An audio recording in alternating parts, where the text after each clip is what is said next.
آج اسلام آباد high court میں میں نے بذریعہ عبدالعزیز قاضی ایڈوکیٹ سپریم کورٹ میں نے پٹیشن دائر کی تھی، جس میں گرفتاری سے روکنے کسی بھی دوسرے کیس میں یا کسی بیرونی کسی صوبے کی پولیس کے ذریعے گرفتار کرنے کی کوشش کرنے، اور چونکہ میں لندن جا رہا ہوں تو مجھے اندیشہ ہے کہ کہیں انہوں نے میرا نام ECL میں نہ ڈال دیا ہو، تو ECL میں نام کے حوالے سے تفصیلات جو ہیں طلب کرنے کی استدعا کی تھی۔ آج فاضل عدالت ارباب مطہر صاحب آنریبل جسٹس اسلام آباد ہائی کورٹ کی عدالت میں سماعت ہوئی۔ عادل عزیز قاضی صاحب نے دلائل دیے، جس کے بعد عدالت نے جو ہیں کسی بھی نامعلوم مقدمے میں میری گرفتاری جو ہے وہ روکی ہے، پلس عدالت نے جو ہے FIA سے یہ معلومات طلب کی ہیں کہ آیا میرا نام کہیں ECL پہ تو نہیں ہے، ساتھ میں کوئی بھی کسی قسم کی پینڈنگ انکوائری یا نئے FIR کے حوالے سے انفارمیشن جو ہیں وہ بھی طلب کی ہیں، اور مقدمے کی سماعت اب آنے والے جمعے کو ہوگی۔ اچھا سر، بتائیے گا کہ جس طرح کی ایکسرسائز ہو رہی ہے آج کل، مقدمے کا تو پتہ ہی نہیں چلتا، چاہے عدالتیں بلا کے اور کو ریسرچ بھی کرواتی ہیں متعلقہ اداروں سے،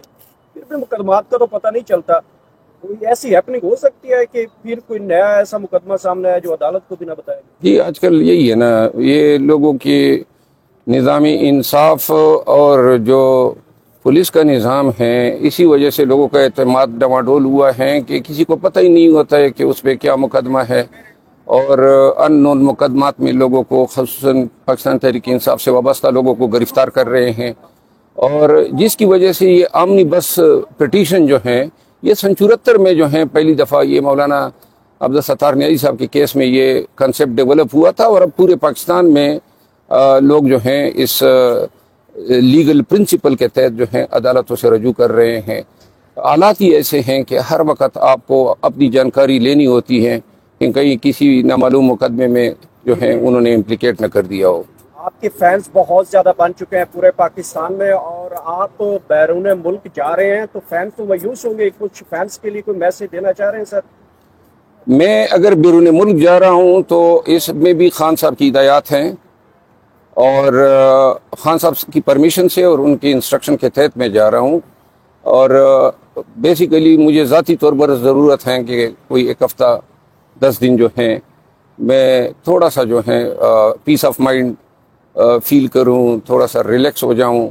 گرچہ خان صاحب جو تھے اس وقت بادل ناخواستہ انہوں نے اجازت دی تھی، لیکن معاملات بھی ہیں کچھ، تو اس وجہ سے باقی فینس جو ہیں اللہ ان سب کو خوش رکھے۔ ہمارا رابطہ ادھر UK میں بھی انشاءاللہ میڈیا سے رہے گا۔ Thank you so much.